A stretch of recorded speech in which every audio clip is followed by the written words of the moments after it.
Assalamualaikum warahmatullahi wabarakatuh. Innal hamdalillah nahmaduhu wa nasta'inuhu wa nastaghfiruh wa na'udzu billahi min shururi anfusina wa min sayyiati a'malina may yahdihillahu fala mudhillalah wa may yudlil fala hadiyalah. Wa asyhadu an la ilaha illallah wahdahu la syarikalah wa asyhadu anna Muhammadan abduhu wa rasuluh. Allahumma shalli wa sallim ala sayidina Muhammad wa ala alihi wa sahbihi ajma'in. Amma ba'd. Kita lanjutkan pembahasan dari kitab Al-Arba'un An-Nawawiyah, 40 hadis Nawawi ditambah tambahan hadis dari Ibnu Rajab Al-Hambali rahimahumallahu taala. Kita sampai pada hadis yang kelima. An Ummil Mukminin Ummi Abdillah Aisyah radhiyallahu anha qalat qala Rasulullah sallallahu alaihi wasallam man ahdatsa fi amrina hadza ma laysa minhu fahuwa rad. Rawahul Bukhari wa Muslim. Wa fi riwayatin li Muslim man amila amalan laisa alaihi amruna fahuwa rad. Dari Ummul Mukminin Ummi Abdillah Aisyah radhiyallahu anha, bahwa beliau berkata, jadi ini adalah kunyah Aisyah radhiyallahu anha, yaitu Ummu Abdillah, dan beliau adalah termasuk ummahatul mukminin, ummul mukminin.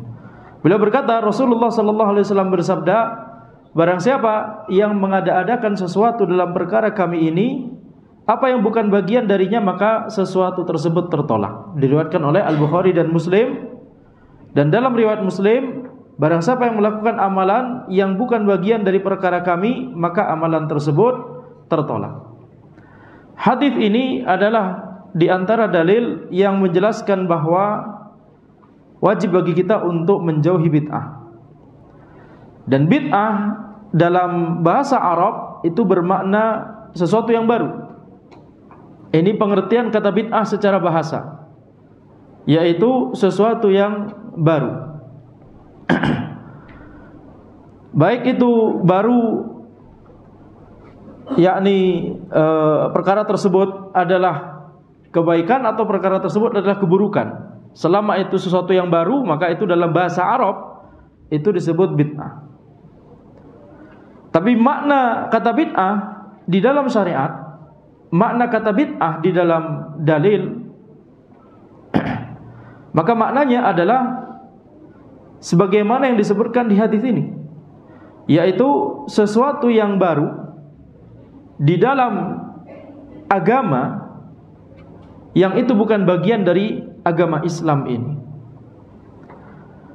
Maka yakni makna bid'ah secara syariat itu lebih sempit daripada makna bid'ah secara bahasa. Karena makna bid'ah secara bahasa itu mencakup sesuatu yang baru, baik dalam perkara dunia atau dalam perkara selain dunia, sebenarnya ini perkara syariat misalkan. Itu disebut bid'ah dalam bahasa Arab. Tapi dalam syariat, ketika kita melihat pada dalil-dalil syar'i, setiap disebutkan bid'ah, maka maknanya itu adalah sesuatu yang baru dalam perkara agama. Sehingga hukumnya apa? Hukumnya adalah sesuai yang disebutkan di hadis ini. Perkara tersebut tertolak, yakni haram untuk melakukan hal tersebut. Jadi seluruh bid'ah adalah kesesatan, sebagaimana sabda Nabi Muhammad SAW di hadis yang lain, kullu bid'atin dhalalah. Setiap bid'ah itu adalah kesesatan. Ya, Nabi Muhammad SAW bersabda, wa iyyakum wa muhdatsatil umur fa inna kulla muhdatsatin bid'ah wa kulla bid'atin dhalalah. Waspadalah kalian dari perkara yang diada-adakan, karena setiap perkara yang diada-adakan adalah bid'ah, dan setiap bid'ah itu adalah kesesatan. Sehingga kaidahnya di sini adalah setiap kita membaca kata bid'ah dalam dalil-dalil syar'i, maka maknanya adalah itu adalah bid'ah secara syariat. Tidaklah kita pahami kata bid'ah dalam riwayat itu secara bahasa kecuali ada petunjuk, kecuali ada qarinah. Seperti perkataan Umar radhiyallahu anhu ketika mengatakan tentang sholat tarawih yang itu cuma beberapa malam saja, ya, 3 malam kalau Anda tidak salah ingat, dilaksanakan secara berjamaah oleh Nabi Muhammad SAW ketika beliau masih hidup. Tapi kemudian beliau tidak lagi mengerjakan sholat tarawih berjamaah di masjid, ya, karena khawatir itu menjadi perkara yang wajib bagi kaum muslimin. Nah, ketika Nabi Muhammad SAW wafat, maka berubahnya hukum dari sunnah ke wajib, dari wajib ke sunnah, dan lain sebagainya, halal ke haram, haram ke halal, itu tidak akan ada lagi, nggak akan berubah lagi. Karena Nabi Muhammad SAW telah meninggal dunia dan wahyu telah berhenti, agama Islam telah sempurna, betul tidak? Sehingga tidak ada lagi kekhawatiran tersebut. Maka itu mengapa kemudian Umar radhiyallahu anhu melihat kepada hukum asal dari apa hukum salat tarawih berjamaah di masjid, sunnah. Dan ketika Umar radhiyallahu anhu kemudian memerintahkan atau memotivasi orang-orang di sini maksudnya adalah para sahabat yang lain. Ini masih di zaman kekhalifahan Umar radhiyallahu anhu. Ketika mengajak orang-orang untuk berjamaah salat tarawih berjamaah di masjid, yang itu banyak sahabat yang masih hidup dan mereka semua tidak ada yang protes dengan perbuatan Umar tersebut, ya. Jadi Umar menunjuk Ubay bin Ka'ab radhiyallahu anhu untuk memimpin sholat tarawih di Masjid Nabawi. Maka tidak ada sahabat yang memprotes karena mereka mengetahui bahwa ini hukum asalnya sunnah. Sehingga ini perkataan Umar ketika kemudian mengatakan ni'matil bid'atu hadhihi, ni'matil bid'atu hadhihi, bid'ah yang sebaik-baiknya bid'ah itu adalah yang ini. Maksudnya adalah kata bid'ah di situ bukan bid'ah secara syariat, tetapi kata bid'ah secara bahasa. Sebaik-baik perkara yang baru adalah yang ini. Maksudnya adalah ini baru kita adakan di zaman Nabi Muhammad SAW, di zaman Abu Bakar belum ada atau enggak ada karena ada kekhawatiran itu tadi. Tapi ketika Umar beristihad, kemudian para sahabat setuju saja, maka ini menjadi ijma' sukuti, ijma' dengan diamnya para sahabat. Bahkan tidak hanya dengan diam, mereka ikutan berjamaah ke Masjid Nabawi. Ikutan berjamaah. Ini berarti sebenarnya bukan hanya diam, tapi petunjuk bahwa mereka setuju. Jadi perkataan Umar di sini tidak bisa menjadi dalil bahwa bid'ah itu secara syariat itu ada dua, bid'ah sayyi'ah atau bid'ah dhalalah dan bid'ah hasanah. Nah, tidak bisa dijadikan sebagai landasan. Karena apa? Karena Umar radhiyallahu anhu itu menggunakan kata bid'ah di sini dalam maknanya secara bahasa. Baik. Nah, dalam masalah ini ketika kita memahami, jadi kita balik lagi, ketika kita memahami hadis, maka hukum asalnya ayat ataupun hadis setiap ada kata bid'ah, hukum asalnya itu adalah makna bid'ah secara syariat, yaitu sesuatu yang diada-adakan dalam perkara agama Islam dan itu hukumnya adalah kesesatan, haram untuk dilakukan. Itu kalau kita bicara dalil. Kalau kita bicara perkataan sahabat, nah contohnya perkataan Umar, maka kita lihat ternyata ada petunjuk bahwa ini bukan makna bid'ah secara syariat, tapi makna bid'ah secara bahasa. Sekarang kalau kita melihat perkataan para ulama, seperti misalkan perkataan Al-Imam Syafi'i rahimahullah, beliau membagi bid'ah, ada bid'ah mahmudah dan bid'ah mazmumah, bid'ah terpuji dan bid'ah tercela. Kalau kita melihat perkataan beliau secara lengkap, tidak hanya cuma sepotong itu, maka kita melihat bahwa beliau itu memaksudkan kata bid'ah secara bahasa.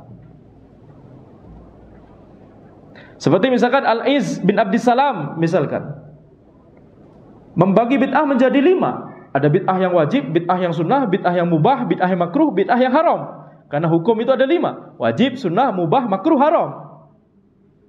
Nah, ketika kita melihat keseluruhan perkataan Al-Iz bin Abdissalam, tidak hanya cuma melihat potongan itu, tapi melihat karya-karya beliau yang lain dan seterusnya, maka kita menyimpulkan bahwa yang dimaksud Al-Iz bin Abdissalam adalah kata bid'ah di situ maksudnya bid'ah secara bahasa.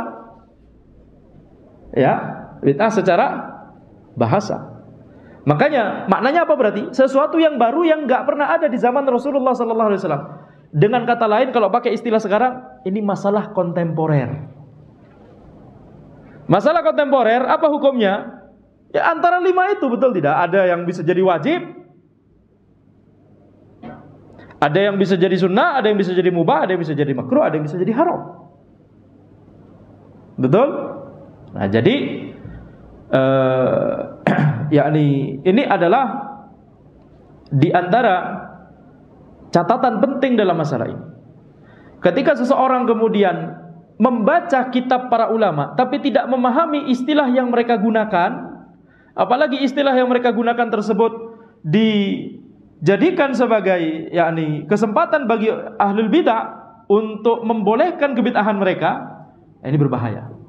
Banyak contohnya, masalah ini banyak contohnya. Contohnya pertama ini, contoh yang kedua misalkan perkataan Ibnu Qudamah ya, yang tampaknya bisa dipahami tafwid, perkataan Imam Ahmad yang tampaknya bisa dipahami tafwid, salah satu penyimpangan dalam masalah sifat Allah.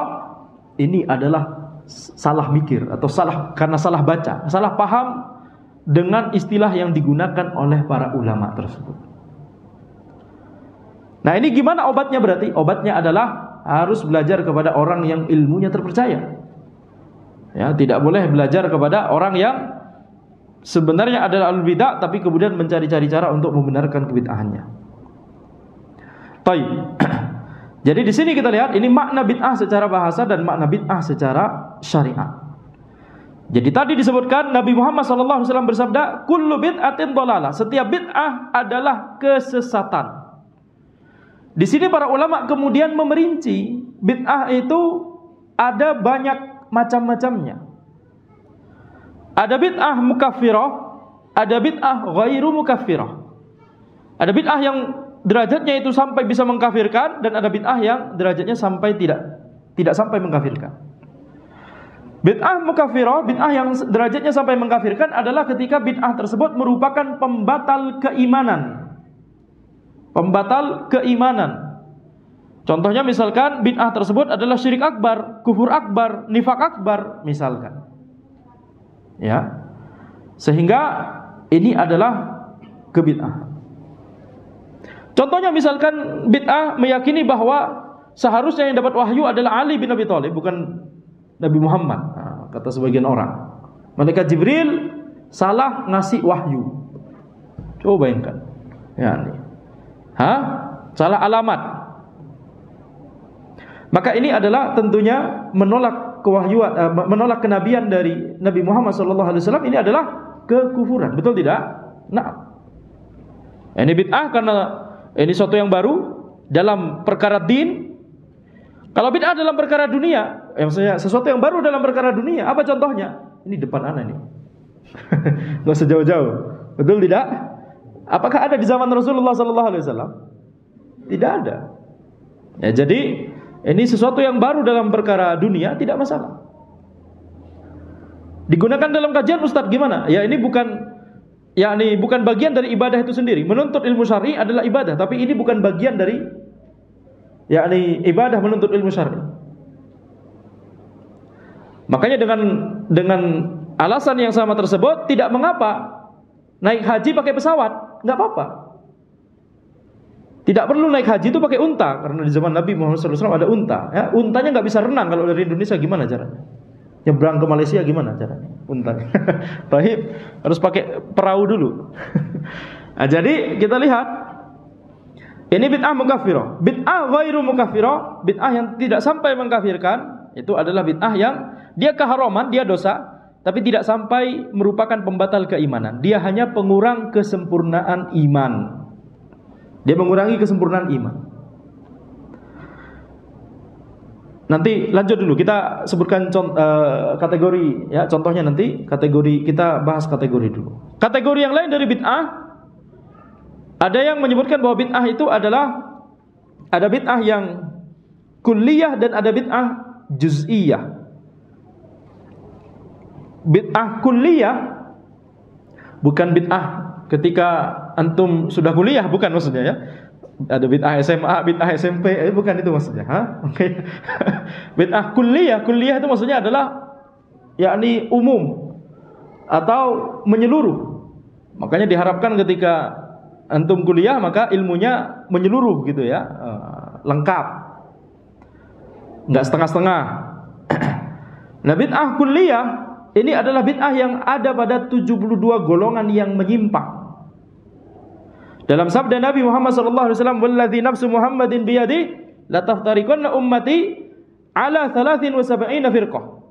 Wahidatun fil jannah wa 72 fin nar." Demi zat yang jiwa Muhammad berada di tangannya, yakni demi Allah Subhanahu wa taala, maka sungguh umatku akan terpecah menjadi 73 firqah, 73 golongan. Satu golongan di surga dan 72 golongan di neraka. Para ulama menjelaskan apa yang dimaksud dengan di neraka di sini. Ini maksudnya ancaman neraka. Bukan berarti kemudian keseluruhan bid'ah yang 72 itu adalah semuanya pembatal keimanan sehingga orangnya kafir, sehingga kekal di neraka. Tidak demikian. Maksudnya 72 golongan di neraka ini maksudnya adalah ancaman dengan neraka, baik ancaman masuk neraka selamanya atau masuk neraka sementara. Kalau masuk neraka sementara masih muslim atau tidak? Masih muslim. Tapi karena sesat, ya, karena menyimpang, karena dia adalah salah satu dari 72 golongan yang menyimpang tersebut, 72 golongan ahli bid'ah tersebut, maka kemudian diancam dengan neraka. Qila ya Rasulullah manhum. Kemudian para sahabat bertanya, wahai Rasulullah, siapakah mereka? Apa yang dimaksud mereka yang ditanyakan oleh sahabat? Mereka di sini yang dimaksud adalah satu yang selamat tersebut, yang masuk surga tersebut, satu golongan tersebut. Siapa mereka? Maka Nabi Muhammad SAW bersabda, al-jamaah, yaitu orang-orang yang yakni sama akidahnya, sama agamanya, sama amalannya dengan apa yang diamalkan oleh Nabi Muhammad SAW dan para sahabat pada hari itu. Tidak ditambah-tambahi dan tidak dikurang-kurangi. Maka kita lihat 72 golongan tersebut disebutkan oleh para ulama. Misalkan Abdullah bin Mubarak rahimahullah ta'ala, beliau berkata, aslus naini wa sab'ina hawa arba'atu ahwa. Arba'atu ahwa. Pokok dari 72 hawa nafsu tersebut adalah 4 hawa nafsu. Beliau menyebutkan, menggunakan istilah hawa nafsu ini untuk golongan yang menyimpang tadi. Aslus naini wa sab'ina hawa arba'atu ahwa. Pokok dari 72 hawa nafsu yang menyimpang tadi, 72 golongan yang menyimpang, itu adalah 4 hawa nafsu. Famin hadhil ahwa'il arba'ah tasya'abatil ithnan wa sab'una hawa. Dari 4 hawa nafsu ini kemudian bercabang menjadi 72 hawa nafsu. Apa 4 hawa nafsu utama ini? Kata Abdullah bin Mubarak rahimahullah ta'ala, al-qadariyah wal murji'ah wal syi'ah wal khawarij. Yang pertama qadariyah, meyakini bahwa Allah tidak menetapkan qadar. Yang kedua murji'ah, meyakini bahwa amalan itu bukan bagian dari iman. Kemudian syiah, ini meyakini bahwa misalkan yang tadi kita sebutkan, ya, yang gulu dari mereka mengatakan bahwa malaikat Jibril alaihissalam salah kirim wahyu. Kemudian mereka juga meyakini imamah mereka maksum, ya, para imam mereka itu maksum, tidak memiliki dosa dan seterusnya, bisa mengetahui masa depan dan seterusnya.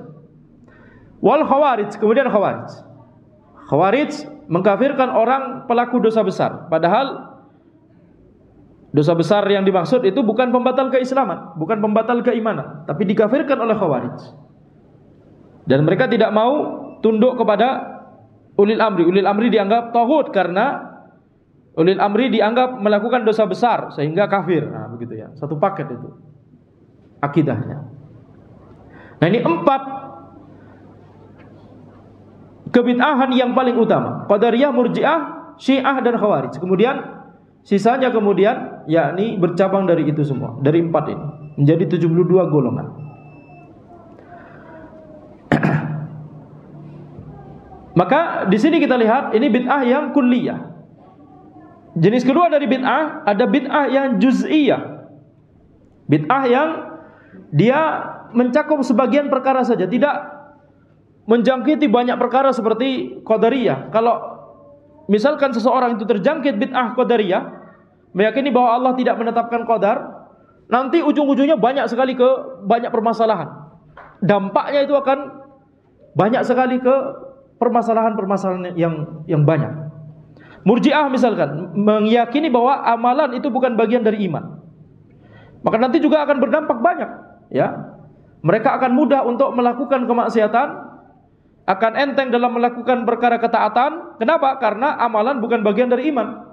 Walaupun banyak melakukan dosa, imannya tidak tercederai dengan dosa-dosa tersebut. Nah, ini jadi akan masuk ke dalam banyak sekali bab-bab syariat. 4 bid'ah utama ini. Tapi kalau bid'ah yang juz'iyat, maka dia cuma mencakup salah satu dari atau sebagian bab dari syariat, tidak mencakup banyak bab. Contohnya misalkan mengkhususkan malam tertentu untuk sholat, mengkhususkan padahal nggak ada dalilnya, maksudnya mengkhususkan hari tertentu untuk puasa, padahal tidak ada dalilnya.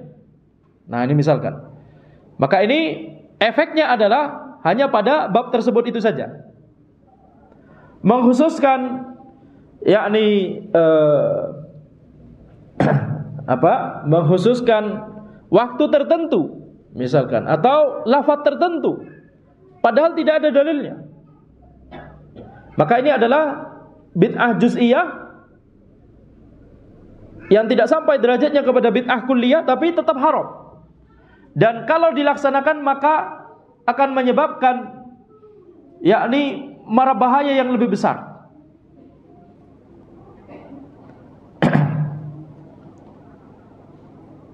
Jadi bid'ah walaupun dia bid'ah juz'iyah, maka dia mencakup mara bahaya yang besar.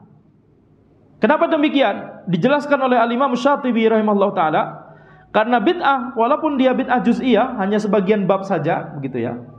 Seperti misalkan mau melaksanakan puasa, dan selama puasa itu berdiri di terik matahari misalkan, atau mau melaksanakan yakni tidak mau menikah sama sekali. Nah, cuma di bab itu saja, tidak merembet kemana-mana, tapi ini tetap merupakan dosa besar. Kenapa demikian? Karena ketika seseorang meyakini bahwa bid'ah juz'iyah tersebut adalah bagian dari agama, yang namanya bid'ah pasti dianggap bagian dari agama, pasti dianggap sebagai kebaikan. Maka dia akan merasa, maka sama saja dia mengatakan bahwa syariat ini belum lengkap, syariat ini tidak lengkap. Ya, ada sesuatu yang belum pernah diajarkan oleh Rasulullah SAW, tapi kemudian, ya ini baru dia temukan sekarang, atau baru ada sekarang di zaman sekarang, pionernya dia misalkan, atau pionernya orang lain, dia mengikuti. Maka ini sama saja membuat klaim bahwa Nabi Muhammad SAW tidak amanah dalam menyampaikan wahyu. Makanya para ulama berkata, pertanyaannya sekarang, apakah antum meyakini Nabi Muhammad SAW telah amanah dalam menyampaikan wahyu? Kalau antum berkata iya, maka tidak mungkin perkara tersebut luput dari penjelasan, dari hadis-hadis, dari pemahaman sahabat, dari praktek sahabat, tidak mungkin luput. Betul tidak? Lau kana khairan lasabaquna ilaih. Kalau seandainya itu adalah kebaikan, maka sungguh mereka akan lebih dahulu melaksanakan hal tersebut daripada kita. Kalau seandainya antum menjawab bahwa Rasulullah SAW tidak amanah dalam menyampaikan wahyu, masalah selesai. Berarti sudah berbahaya, berarti sudah itu sendiri adalah kekufuran. Betul tidak? Nah, maka ini adalah yakni alasan mengapa bid'ah walaupun dia juz'iyah, bid'ah walaupun satu saja berbahaya. Karena dia berbeda dengan kemaksiatan. Kalau seseorang melakukan kemaksiatan, dia menyadari bahwa dia telah melakukan sesuatu yang haram, sesuatu yang telah diharamkan oleh Allah Subhanahu wa taala. Sehingga peluangnya untuk rujuk, peluangnya untuk taubat itu mudah biiznillah, lebih mudah daripada kalau seseorang tersebut melakukan bid'ah. Ketika seseorang melakukan bid'ah, maka dia menganggap bahwa bid'ah tersebut adalah bagian dari agama, bid'ah tersebut adalah kebaikan, bid'ah tersebut adalah kemaslahatan, sehingga susah untuk dinasihati. Kalau pelaku maksiat bisa jadi nggak perlu dinasihati, dilihatin aja, wah malu sendiri, betul tidak? Bisa jadi, karena sudah merasa bahwa ini sebenarnya salah, tapi ya dia lakukan tetap. Tapi kalau kebid'ahan dilihatin saja, malah senang, masya Allah ada yang melihatin aneh ini melakukan. Dinasihati tidak mempan. Kenapa? Karena dia akan merasa bahwa kebid'ahannya adalah kebaikan. Makanya pelaku bid'ah lebih disenangi iblis daripada pelaku kemaksiatan, sebagaimana perkataan para ulama generasi terdahulu. Karena pelaku kebid'ahan susah untuk bertaubat daripada pelaku kemaksiatan. Lebih mudah. Ya, harapan untuk bertaubat lebih mudah bagi pelaku kemaksiatan daripada pelaku kebid'ahan. Tentunya dua-duanya sama-sama tidak boleh. Kemaksiatan dan kebid'ahan dua-duanya sama-sama tidak boleh. Ya, akan tapi kita berbicara tentang mana yang lebih membahayakan agama seseorang dan mana yang akan lebih membahayakan kepada dakwah. Karena kalau bid'ah itu satu muncul tidak diingkari, maka dia akan menghilangkan satu sunnah. Ketika kebid'ahan muncul, maka sunnah akan meredup. Makanya di sini para ulama membahas apa yang menyebabkan bid'ah itu muncul dan apa yang menyebabkan bid'ah itu tersebar. Di antara sebabnya, yang pertama adalah karena seseorang itu salah dalam masdar talaqi. Salah dalam masdar talaqi. Apa itu masdar talaqi? Sumber mengambil agama. Dari mana kita mengambil agama? Sumbernya. Maka jawaban yang benar, akidah Ahlussunnah adalah masdar talaqi ada dua. Sumber primer dan ada sumber sekunder. Sumber mengambil agama ada dua, sumber primer dan sumber sekunder. Sumber primer adalah Al-Quran, As-Sunnah, kemudian Al-Ijma'. Sedangkan sumber sekunder adalah akal yang sehat dan fitrah yang selamat. Jadi akal adalah sumber yang sekunder. Akal adalah alat bantu untuk memahami Al-Quran dan As-Sunnah, memahami ayat dan hadis. Akal adalah alat bantu untuk beristimbat, beristihad, menyimpulkan faidah, menyimpulkan hukum dari ayat dan hadis. Ini fungsi dari akal. Dia adalah alat bantu. Tidak untuk digunakan untuk melangkahi Al-Quran dan As-Sunnah. Seperti perkataan orang-orang yang terpengaruh dengan ilmu kalam misalkan. Mereka berkata bahwa dalam masalah agama, terutama masalah akidah, kalau misalkan ada dalil Al-Quran dan As-Sunnah yang bertentangan dengan akal, yang didahulukan adalah akal. Ini berarti apa? Mereka menjadikan akal sebagai sumber utama, Al-Quran dan As-Sunnah sebagai sumber sekunder. Ini sebab pertama dan sebab yang paling besar yang membuat seseorang terjatuh kepada kebid'ahan. Bahkan ini sebab seseorang menjadi pioner dalam bid'ah. Tidak hanya sekedar melaksanakan kebid'ahan, tapi menjadi pioner kebid'ahan. Dan itulah yang terjadi pada Jahmiyah, Murji'ah, Qadariyah, Mu'tazilah, Asy'ariyah dan seterusnya. Ya. Jadi salah dalam masdar talaqi. Kemudian sebab yang kedua adalah banyak membahas dan berdalam-dalam dalam permasalahan syariat yang itu tidak boleh terlalu banyak berdalam-dalam di situ. Menelaah, meneliti, membahas, bertanya, ini sesuatu yang bagus. Tapi ada perkara-perkara yang syariat yang kita tidak boleh berbanyak-banyak penelaahan dan bertanya dan tatkik, ya, perincian, pendetailan. Ada sebagian bab syariat yang tidak boleh kita masuk ke sana. Contohnya masalah qadar, masalah takdir. Takdir itu bagaimana ya? Ini adalah masalah yang di luar, yakni jangkauan akalnya manusia. Masalah ruh. Ruh itu seperti apa? Di luar jangkauan akal manusia. Maka perkara-perkara ghaib yang terkait dengan nama, sifat dan perbuatan Allah Subhanahu wa taala, maka kita wajib untuk sami'na wa ta'na kepada dalil, mencukupkan dengan apa yang dibahas di dalil, tidak kemudian memasukkan kaidah-kaidah ilmu kalam, kaidah-kaidah, mantik dan seterusnya ke dalam masalah-masalah tersebut untuk menelaah masalah-masalah tersebut. Dalam masalah misalkan ada sebagian ahli kalam yang ketika mau meninggal dunia dia menyesal. Dia berkata, aku tidak tahu sama sekali, aku tidak belajar, aku tidak mendapatkan ilmu sama sekali selama ini kecuali kaidah al-imkan yaftakir ilal wajib. Yang mungkin itu butuh kepada yang wajib. Ini kaidah ilmu kalam. Ajib ya ini. Tidak mendapatkan ilmu sama sekali hanya dengan kaidah-kaidah logika yang didapat dari ilmu kalam dan mantik. Ilmu itu didapat dari Al-Quran dan As-Sunnah. Ya. Maka banyak sekali para ulama yang rujuk kepada Ahlu Sunnah wal Jamaah. Setelah sebelumnya terpengaruh dengan ilmu kalam, mereka semuanya mengatakan bahwa selama ini belajar ilmu kalam itu hanya memberikan kebingungan dan kegundahan dan kegalauan dalam memahami syariat. Jadi berdalam-dalam di situ, seperti membahas sesuatu yang wujud, ada yang wajibul wujud, ada jaizul wujud dan seterusnya. Itu kaidah-kaidah ilmu kalam diterapkan kemudian menerapkan kepada Allah Subhanahu wa taala. Allah adalah wajibul wujud dan seterusnya. Kemudian yang lain jaizul wujud dan seterusnya bagaimana dengan Al-Qur'an dan seterusnya. Pembahasan atau kalau mau membahas masalah tersebut harus dengan ayat dan hadis. Tidak boleh menggunakan akal, sekedar akal atau kaidah-kaidah yang itu didatangkan dari ilmu kalam. Kenapa?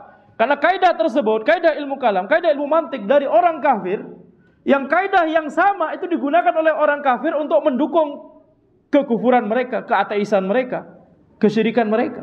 Antum kemudian terjemahkan itu buku dari Yunani, diterjemahkan ke bahasa Arab, kemudian karena jadi bahasa Arab, kemudian tanpa Islami, kemudian antum terapkan kepada Al-Quran dan As-Sunnah. Kaidah yang sama dalam bahasa Yunani diterapkan untuk mendukung keateisan mereka. Kaidah yang sama kemudian diterjemahkan ke bahasa Inggris, kemudian digunakan untuk mendukung keateisan mereka.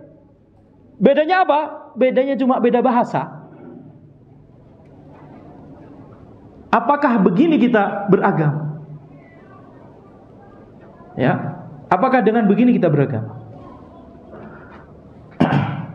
Ya, sehingga kemudian mereka orang-orang filsafat membahas masalah ilmu apa definisinya dan seterusnya.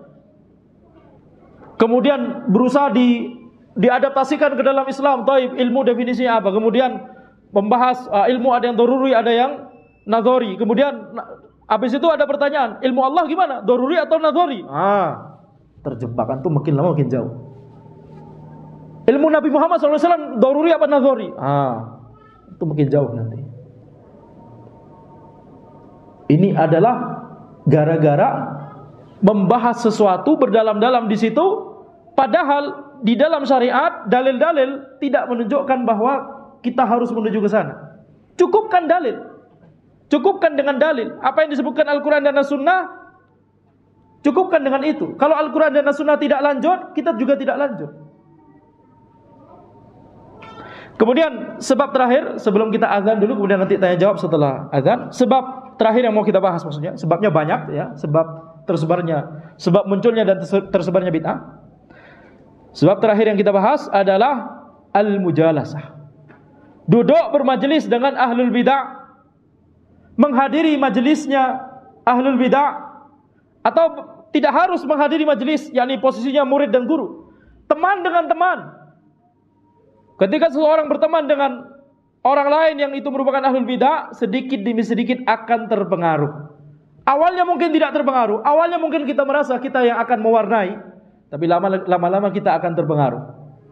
Ya, akan terpengaruh. Kita mewarnai mungkin iya, tapi kita juga akan diwarnai. Sehingga hasilnya adalah dua-duanya sama-sama menjauh dari sunnah. Yang satu merah, yang satu biru dicampur jadi merah dan biru dicampur jadi apa?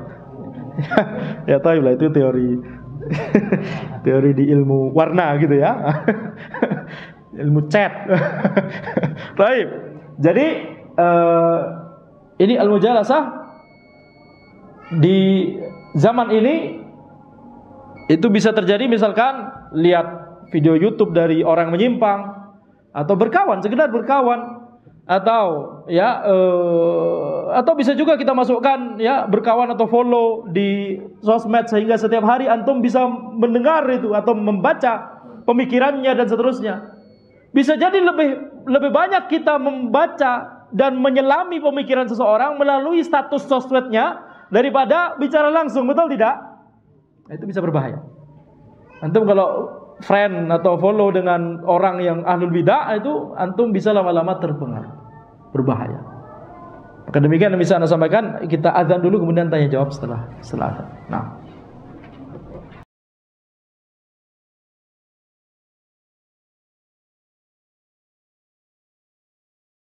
Baik. Di sini ada pertanyaan. Bismillah, assalamualaikum Ustaz. Waalaikumsalam warahmatullahi. Semoga Allah menjaga Ustaz, keluarga dan kaum muslimin. Allahumma amin. Ana ingin bertanya, apakah jika selalu rutin membaca doa untuk orang tua dan doa sapu jagat di setiap sujud dalam salat termasuk ke dalam bid'ah? Apakah hal ini diperbolehkan Ustaz? Jazakallahu khairan. Iya, ini masuk dalam bab amalan ibadah yang ketika itu amalan ibadah yang mutlak, tidak terikat dengan waktu tertentu atau ya, kesempatan tertentu. Kemudian kita mengamalkannya dalam waktu tertentu, tetapi tanpa kemudian kita meyakini bahwa waktu tertentu tersebut itu adalah sesuatu kekhususan, dan kita tidak membuat orang lain berpikir bahwa itu adalah suatu kekhususan, maka ini tidak masalah. Ini berarti kita ya sekedar beramal saja. Ya, dan kita harus menyadari bahwa ya boleh-boleh saja untuk kita mengucapkan doa tersebut di selain sujud kalau ini pertanyaannya, betul tidak? Jadi doa sapu jagat dan doa meminta ampunan kepada Allah untuk orang tua kita, maka kita meyakini bahwa dia bisa, doa tersebut bisa diucapkan di selain sholat. Demikian juga ketika dalam sholat, ya, ketika kita kemudian selalu membacanya dalam sujud karena kita merasa itu amalan yang kita mudah untuk melaksanakannya, maka tidak mengapa. Sama seperti orang yang merasa mudah untuk misalkan rutin membaca Al-Quran tiap satu juz, tiap sore misalkan. Maka ini kalau dalam rangka amalan, bukan dalam rangka meyakini bahwa ada dalilnya dalam syariat harus baca satu juz Al-Quran tiap sore, misalkan, ya, maka ini tidak mengapa kalau tidak ada keyakinan tersebut. Dan kalau tidak ada, yakni sesuatu yang membuat orang lain meyakini adanya kekhususan. Jadi ini penting. Tidak hanya diri kita yang kita harus melihat bahwa nggak ada keyakinan itu, kita harus membuat atau kita harus hati-hati jangan sampai orang lain karena perbuatan kita, orang lain jadi merasa itu adalah suatu yang disyariatkan khusus pada waktu itu terus, begitu ya. Makanya diantara tuntunan kepada para ulama, kepada orang berilmu adalah terkadang melakukan perkara sunnah yang itu perkara yang zahir, tampak, misalnya sholat sunnah misalkan di masjid, terkadang tidak melakukan di masjid, tapi bisa di rumah. Ini dalam rangka supaya orang-orang tidak meyakini bahwa hal tersebut adalah hal yang wajib, sehingga kalau dilakukan kemudian malah menjadi yakni dosa dan seterusnya. Jadi meyakini amalan sunnah adalah wajib, ini nggak boleh. Demikian pula meyakini perkara wajib sebagai sunnah juga tidak boleh. Ya, agama Islam sudah lengkap, sudah sempurna, tidak boleh diubah. Mungkin hukum bisa berubah kalau kondisinya berbeda. Nah, yang sunnah bisa jadi wajib, atau yang wajib bisa jadi yakni sunnah dalam kondisi-kondisi yang berbeda. Yang haram saja bisa jadi boleh. Seperti makan babi dalam kondisi darurat, sudah mau meninggal dunia, betul tidak? Tapi ini maksudnya kondisi tertentu saja. Tapi hukum asal haramnya babi, itu kan sudah jelas, betul tidak? Agama Islam telah lengkap dan telah sempurna, tidak bisa diubah-ubah lagi. Baik, jadi ini tidak masalah. Baik, satu pertanyaan terakhir, kalau ada dari, ya. Saya ingin bertanya terkait bagaimana sikap kita jika ada pendapat ulama misalnya. Nah itu misalkan ada keutamaan misalkan dari satu membaca Al-Quran di pagi hari, yang Anda tahu. Ada keutamaan bahwa nanti waktu kita berkah. Nah, tapi kita nggak tahu sama sekali dalil dari hal itu. Nah, sikap kita sebagai yang mendengarkan bagaimana? Ya, tentunya ketika para ulama menjelaskan keutamaan dari suatu amalan, maka kewajiban bagi seorang muslim tentunya harus selalu melandaskan agamanya pada dalil. Ya, jadi tentunya kita harus mencari tahu atau menanyakan apa dalil dari hal tersebut. Sembari berhusnudzon kalau ulama tersebut dikenal sebagai ulama ahli sunnah, selama ini dikenal sebagai ulama yang yakni selalu berusaha menghidupkan sunnah dan selalu berusaha membela sunnah, maka kita husnudzon, betul tidak? Mungkin kita yang nggak tahu dalilnya, makanya kita cari. Tapi tetap harus ada perbuatan itu, mencari itu. Tidak boleh melandaskan kepada perkataan ulama, karena ulama walaupun siapapun beliau bisa jadi bersalah, bisa jadi salah dalam masalah tersebut, betul tidak? Nah, jadi tidak ada yang maksum kecuali Nabi Muhammad SAW.